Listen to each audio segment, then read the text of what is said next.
بسم اللہ الرحمن الرحیم نحمدہ و نصلی علی رسولہ الکریم۔ محترم اساتذہ اکرام، یہ میرے لیے بڑی خوشی کا موقع ہے کہ اساتذہ کی اس محفل میں ایک ایسے موضوع پر مجھے اظہار خیال کرنا ہے جو ان کا موضوع ہے، ان کا ٹاپک ہے۔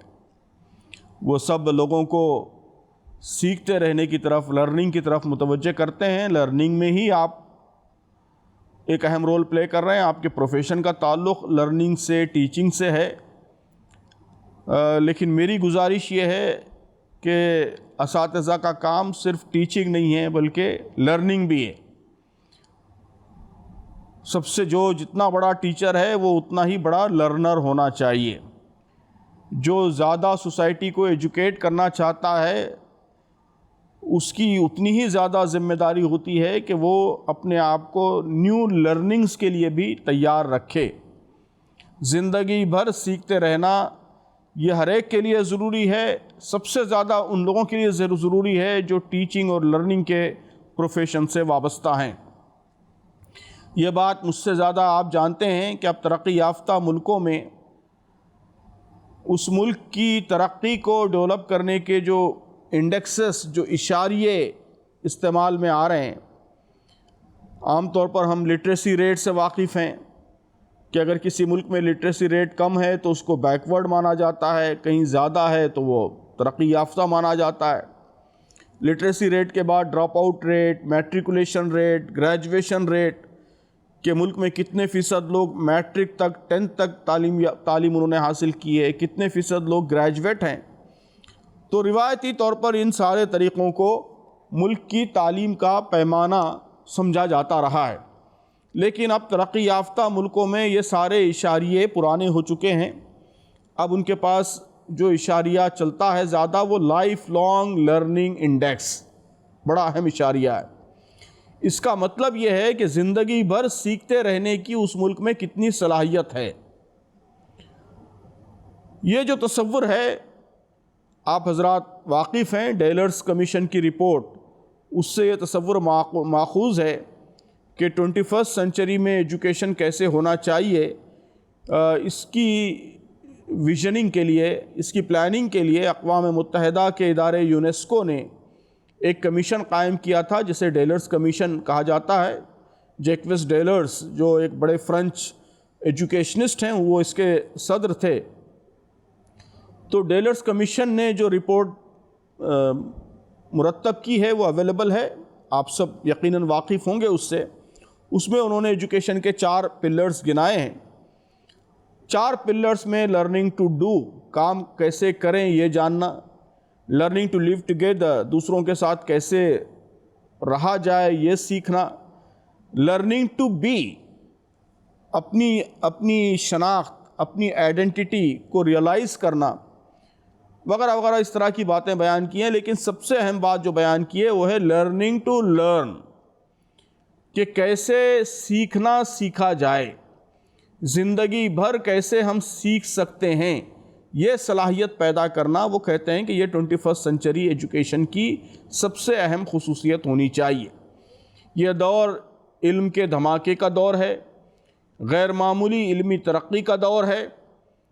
تو اعلیٰ سے اعلیٰ تعلیم بھی زندگی بھر آپ کی کفایت کرنے کے لیے کافی نہیں ہے۔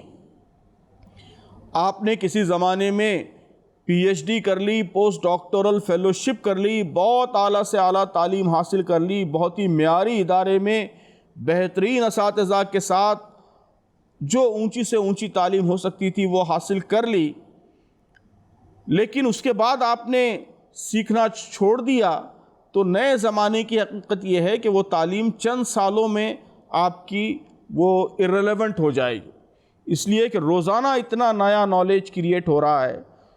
نالج کے پروڈکشن کی جو رفتار 125 سال پہلے یہ تھی کہ 100 سال میں نالج ڈبل ہوتا تھا، وہ آج محض 8 مہینے میں نالج ڈبل ہو رہا ہے۔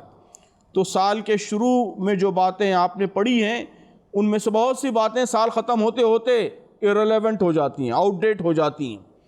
تو ایسے زمانے میں کتنی بھی چیزیں آپ نے سیکھ رکھی ہوں، کتنا بھی آپ نے تعلیم حاصل کی ہو، وہ وقت کے ساتھ irrelevant ہوتی جائے گی۔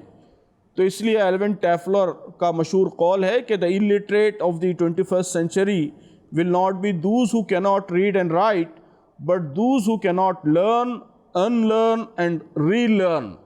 زندگی بھر جب تک آپ نئی چیزیں سیکھنے اور آؤٹ ڈیٹڈ چیزوں کو انلرن کرنے کی صلاحیت پیدا نہیں کریں گے، اس وقت تک آپ دنیا کے ساتھ چل نہیں سکتے. تو اس لیے محترم دوستو، ہم سب کی یہ ضرورت ہے کہ ہم زندگی بھر سیکھتے رہیں. یہ تصور ساری دنیا کے لیے ایک نیا تصور ہو سکتا ہے، لیکن مسلمانوں کے لیے، اہل اسلام کے لیے یہ کوئی نیا تصور نہیں ہے. ہماری روایات میں اول روز سے یہ تصور موجود ہے. علامہ یوسف القرضاوی کی ایک کتاب ہے الحیات الربانیہ والعلم، اس میں انہوں نے بہت ہی چونکانے والی باتیں درج کی ہیں، جس سے معلوم ہوتا ہے کہ لائف لانگ لرننگ کا تصور اسلامی روایات میں بہت پرانا تصور ہے. حضرت حسن بصری رحمۃ اللہ علیہ سے کسی 80 سالہ بوڑھے کے بارے میں پوچھا گیا کہ ایحسن ان یطلب العلم، کیا اس کے لیے بھی علم کا حاصل کرنا مفید ہو سکتا ہے؟ 80 سال کا بوڑھا آدمی ہے، اب وہ علم حاصل کرے گا تو کیا کرے گا؟ قال ان کان یحسن به ان یعیش، کہا کہ جب تک وہ زندہ ہے، جب تک اس کی سانس چل رہی ہے، تب تک علم کا حاصل کرنا اس کے لیے مفید ہے، ضروری ہے. انما اطلب العلم الی ان ادخل القبر، احمد بن حنبل کا قول ہے کہ میں علم حاصل کرتا رہوں گا یہاں تک کہ قبر میں پہنچ جاؤں، یہاں تک کہ قبر میں پہنچ جاؤں. ارجو ان یاتینی امری والمحبرۃ بین یدی ولم یفارقنی العلم والمحبرہ، یہ قول نقل کیا گیا ہے. اطلب العلم من المہدی الی اللحد، یہ قول ہمیشہ ہماری روایات میں نقل کیا جاتا رہا ہے کہ گود سے گور تک، فرام کریڈل ٹو گریو علم حاصل کرو. تو محترم دوستو، یہ ہماری روایات میں کوئی نئی چیز نہیں ہے، اول روز سے یہ تصور ہمارے سامنے رہا ہے. ہم سب تحریک اسلامی سے وابستہ ہیں. تحریک اسلامی ایک ڈائنامک چیز ہے. سماج میں جو مختلف نت نئے نظریات، رجحانات پیدا ہو رہے ہیں، اس کو ہم ایڈریس کرنا چاہتے ہیں. حالات کے لحاظ سے ہم اپنی پالیسیز، اپنی اسٹریٹجیز اس کو موسٹ ایفیکٹو بنانے کی کوشش کرتے ہیں. یہ سب چیزیں بھی یہ تقاضا کرتی ہیں کہ نت نئی صلاحیتیں ہمارے درمیان، ہمارے اندر مسلسل پیدا ہوتی رہیں، سیکھنے کا عمل مسلسل جاری رہے. یہ ہماری ذمہ داری ہے، فریضہ ہے. فقہ کے اصولوں میں سے ایک اصول ہے کہ من اشتغل بشیء یفرض علیہ علمہ، کہ جو کسی خاص کام میں مصروف ہو اس پر اس کا علم حاصل کرنا بھی فرض ہے. تو اگر ہم تحریک کے کام میں لگے ہوئے ہیں تو تحریک کے کام کا تقاضا یہ ہے کہ نئی صلاحیتیں ہمارے اندر پیدا ہوں، تو یہ حاصل کرنا ہم پر فرض ہے. آپ استاد ہیں، ٹیچر ہیں، تو بچوں کو نئے حالات کے لحاظ سے چیزیں پڑھانا، ان کو اپڈیٹ رکھنا، یہ آپ کی ذمہ داری ہے. اس کا تقاضا ہے کہ آپ خود بھی اپڈیٹ رہیں، آپ خود بھی نئی چیزیں سیکھتے رہیں. محترم دوستو، نئی چیزیں سیکھنے کے سلسلے میں ایک اہم بات جو میں ہمیشہ واضح کرتا ہوں کہ سیکھنے کے عمل میں آپ نے بی ایڈ ایم ایڈ میں بھی یہ چیز پڑھی ہوگی کہ کہا جاتا ہے کہ لرننگ کے 4 لیولز ہوتے ہیں. 4 لیولز. سب سے جو نچلا لیول ہوتا ہے وہ انکانشیس انکمپیٹنس کا لیول ہوتا ہے، یعنی آدمی کو اس لیاقت کا، اس صلاحیت کے وجود کا شعور ہی نہیں ہوتا جو دنیا میں پائی جاتی ہے. وہ نہیں جانتا کہ وہ نہیں جانتا. He does not know that he does not know. ایک دیہاتی اگر شہر میں آ جائے تو اس کو پتہ ہی نہیں چلتا کہ یہ بڑی بڑی عالیشان بلڈنگوں میں ایئر کنڈیشن آفیسز میں کمپیوٹر پر بیٹھ کر لوگ جو کر رہے ہیں، کیا کر رہے ہیں، کیا ضرورت ہے اس کام کی، اس سے دنیا کو کیا مل رہا ہے، کیا فائدہ، اس کو ریئلائز ہی نہیں کر پاتا. تو اس کو احساس ہی نہیں ہے اس علم کا جو دنیا میں پایا جاتا ہے۔ تو یہ گویا انکمپیٹنس کا سب سے نچلا لیول ہے، اور اس کے نتیجے میں ہم اگنورنس کے اور انکمپیٹنس کے شکار رہتے ہیں۔ تو آپ ٹیچر ہیں تو آپ کو معلوم ہونا چاہیے کہ دنیا میں ٹیچنگ کی اور بہتر اسٹریٹجیز، پیڈاگوجی کے اور ایفیکٹیو میتھڈز کیا ہیں، ٹیچنگ اور لرننگ کی most advance, most sophisticated techniques دنیا میں کیا اختیار کی جا رہی ہیں، وہ ہم کو پتہ ہی نہیں ہے۔ تو ہم سمجھتے ہیں کہ بی ایڈ اور ایم ایڈ میں ہم پڑھ کر بہت اچھے استاد بن گئے ہیں، اب ہم کو کسی اور چیز کی ضرورت نہیں ہے، ہم بہت اچھا پڑھا بھی رہے ہیں ہمارے بچوں کو، ہم کو اس ڈیفیشنسی کا اندازہ ہی نہیں ہوتا جو ہمارے اندر پائی جاتی ہے۔ نئے زمانے کی وجہ سے، ترقی کی وجہ سے جو ڈیفیشنسی ہمارے اندر پیدا ہو گئی ہے، اس ڈیفیشنسی کا اندازہ ہی نہیں ہوتا۔ آپ کئی اساتذہ سے معلوم کیجئے، وہ ریئلائز ہی نہیں کر پاتے کہ انفارمیشن ٹیکنالوجی کے علم کے نہ ہونے کی وجہ سے، کمپیوٹر کے علم کے نہ ہونے کی وجہ سے، اور انٹرنیٹ کے علم کے نہ ہونے کی وجہ سے ان کی ٹیچنگ کا عمل کتنا ناقص ہو کر رہ گیا ہے۔ وہ ایڈوانس جو اسمارٹ بورڈز ہیں وہ اگر استعمال نہیں کر سکتے، وہ لیٹسٹ انفارمیشن کو سرچ کرنے کے لیے اگر سرچ انجنز کا آپٹیمم استعمال نہیں کر سکتے، معلومات کو آرگنائز کرنے کی صلاحیت ان کے اندر اگر نہیں ہے، تو کتنی بڑی ڈیفیشنسی ان کی ٹیچنگ کے اندر پیدا ہو جاتی ہے، اس کا ریئلائزیشن ہی نہیں ہے۔ وہ سمجھتے ہیں کہ جو کچھ ہم نے سیکھا ہے بی ایڈ میں، ایم ایڈ میں، اس کے مطابق بہت اچھے طریقے سے ہم پڑھا رہے ہیں، اور وہ مطمئن ہوتے ہیں۔ تو ایسا اطمینان یہ لرننگ میں سب سے بڑی رکاوٹ ہوتا ہے۔ تو جب تک آپ کو پتہ نہ ہو کہ نیا نالج کیا کریٹ ہوا ہے، اس وقت تک آپ اس نالج کو حاصل کرنے کی تڑپ آپ کے اندر پیدا نہیں ہوگی۔ اس لیے انکانشیس انکمپیٹنس، کہ میں نہیں جانتا، یہ جو ہے یہ سب سے پہلا، سب سے نچلا درجہ ہے لا علمی کا۔ دوسرا درجہ کہا جاتا ہے کہ کانشیس انکمپیٹنس کا ہے، کہ آدمی کے اندر صلاحیت نہیں ہے لیکن وہ جانتا ہے کہ وہ نہیں جانتا۔ I know that I do not know، میں جانتا ہوں کہ میں جہاز نہیں اڑا سکتا، مجھے معلوم ہے کہ جہاز اڑانا ایک فن ہے، اس فن کے کچھ ماہرین ہیں، ایک صلاحیت ہے، اور میرے اندر وہ صلاحیت نہیں ہے۔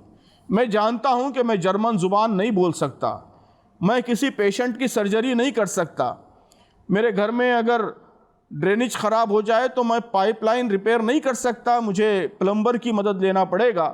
تو یہ سب باتیں میں جانتا ہوں، اپنی کمزوریوں سے، اپنی لا علمیوں سے واقف ہوں۔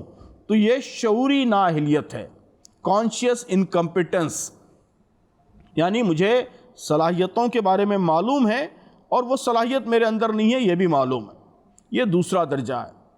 تیسرا درجہ کیا ہے؟ تیسرا درجہ ہے کانشیس کمپیٹنس، یعنی میں جانتا ہوں کہ میں جانتا ہوں،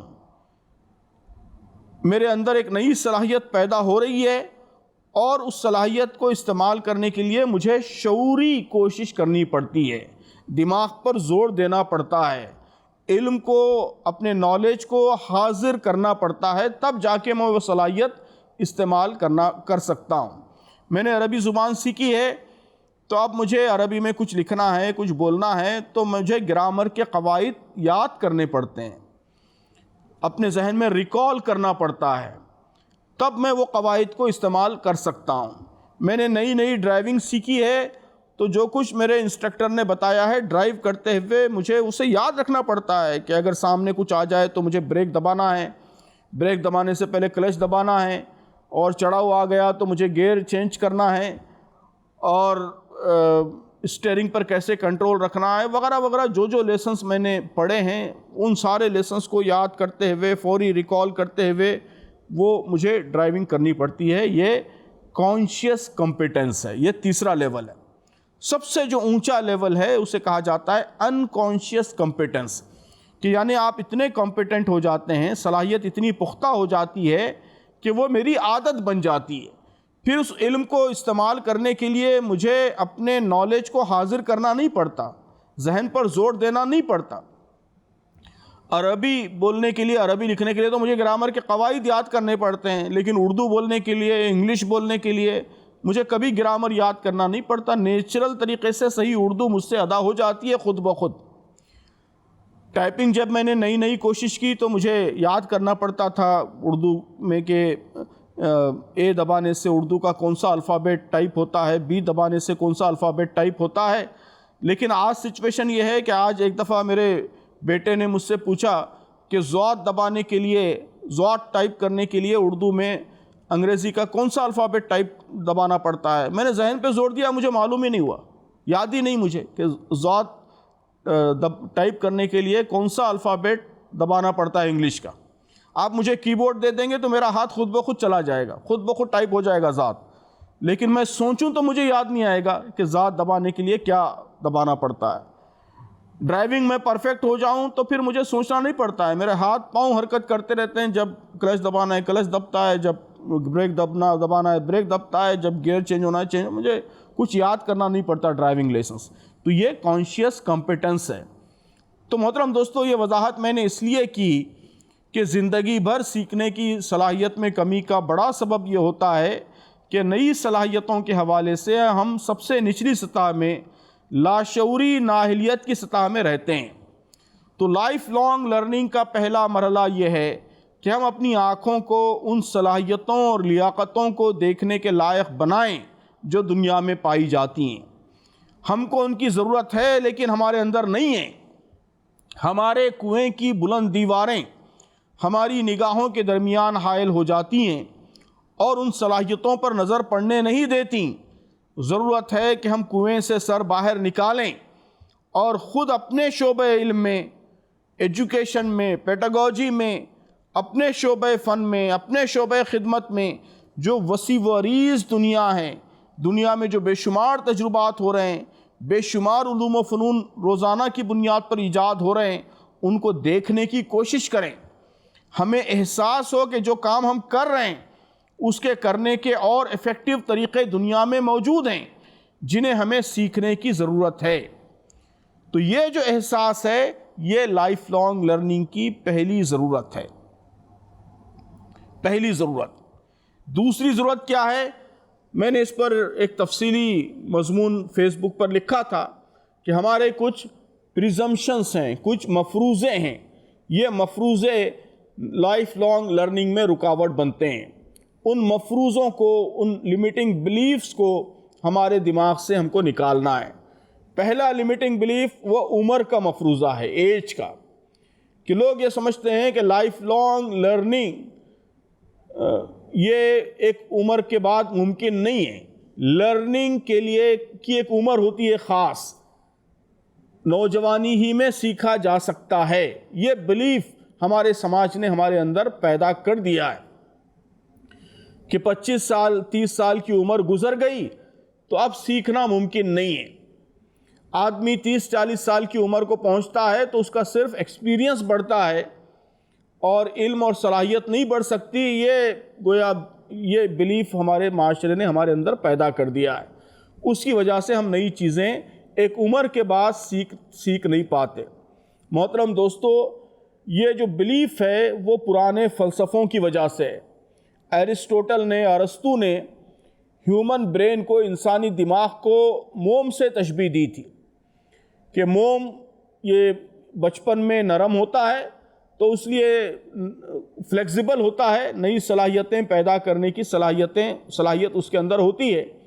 لیکن جیسے جیسے عمر بڑھتی جاتی ہے یہ سخت ہوتا جاتا ہے اور نئی صلاحیت کو، نئے علم کو قبول کرنے کی خوبی سے محروم ہو جاتا ہے.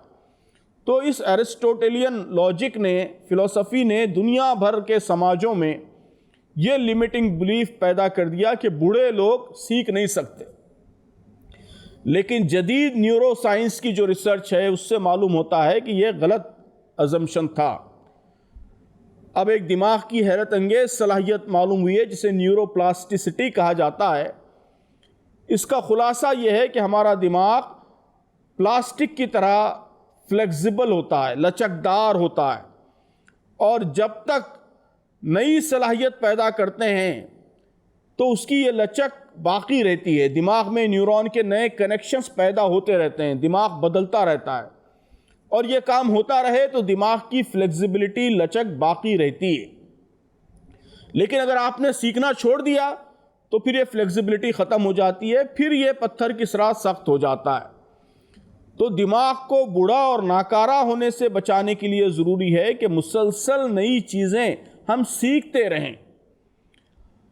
اس سے ہمارا دماغ فلیکسیبل رہے گا۔ نئی چیزیں سیکھنا چھوڑ دیں گے تو 35 سال کی عمر میں بھی ہمارا دماغ بوڑھا ہو جائے گا، اور سیکھتے رہیں گے تو 90 سال کی عمر میں بھی دماغ نوجوان کی مانند فلیکسیبل، لچکدار رہے گا۔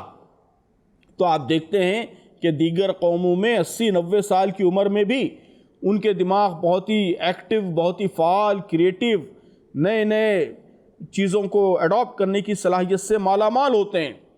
خوشونت سنگھ 100 برس کے قریب بھی بہت ہی کریٹیو آرٹیکلز لکھتے رہے۔ اگر ایسے ایگزامپلس ہماری سوسائٹی میں کم ہیں تو اس کی وجہ یہی ہے کہ ہم اپنے برین کو لچکدار، فلیکسیبل بنانے کی کوشش نہیں کرتے۔ محترم دوستو، ڈاکٹر حمید اللہ نے 85 سال کی عمر میں ایک بالکل نئی زبان یعنی تھائی زبان سیکھی، اس میں مہارت پیدا کی۔ ڈاکٹر ابن فرید نے انتقال سے چند ماہ پہلے کمپیوٹر سیکھا اور اتنی مہارت پیدا کی کہ حجاب کا آخری شمارہ خود کمپوز کیا۔ نجات اللہ صدیقی صاحب ابھی تو وہ علیل ہیں، لیکن چند سال پہلے تک آپ ان کو ای میل کرتے تو چند گھنٹوں میں ان کا جواب آ جاتا تھا۔ البیرونی کا مشہور واقعہ ہم نے سنا ہے کہ بستر مرگ پر سکرات کے عالم میں انہیں سونتیلی پرنانی کی وراثت کا ایک مشکل مسئلہ، اس کے حل کی جستجو تھی۔ لوگوں نے کہا کہ جب آپ مر رہے ہیں، آپ اب کیا کریں گے نئے مسئلے کو جان کے؟ تو کہا کہ آدمی ایک نئی بات سیکھ کر مرے، یہ اس سے بہتر ہے کہ وہ اس بغیر سیکھے مر جائے۔ تو کہا جاتا ہے کہ اس مسئلے کے حل کے لیے وہ کسی اہل علم سے ڈسکس کرتے رہے اور اسی دوران انتقال کر گئے۔ تو یہ سب ہماری روایتیں ہیں، ان کو زندہ کرنے کے لیے ضروری ہے کہ ہم اس مفروضے پر ضرب لگائیں کہ سیکھنے کا عمل کسی مخصوص عمر تک محدود ہے۔ بے شک بچپن، نوعمری یہ سیکھنے کے لیے سب سے موزوں زمانہ ہے، لیکن اس کا ہرگز مطلب یہ نہیں ہے کہ بس اسی زمانے تک سیکھنے کا عمل محدود ہے۔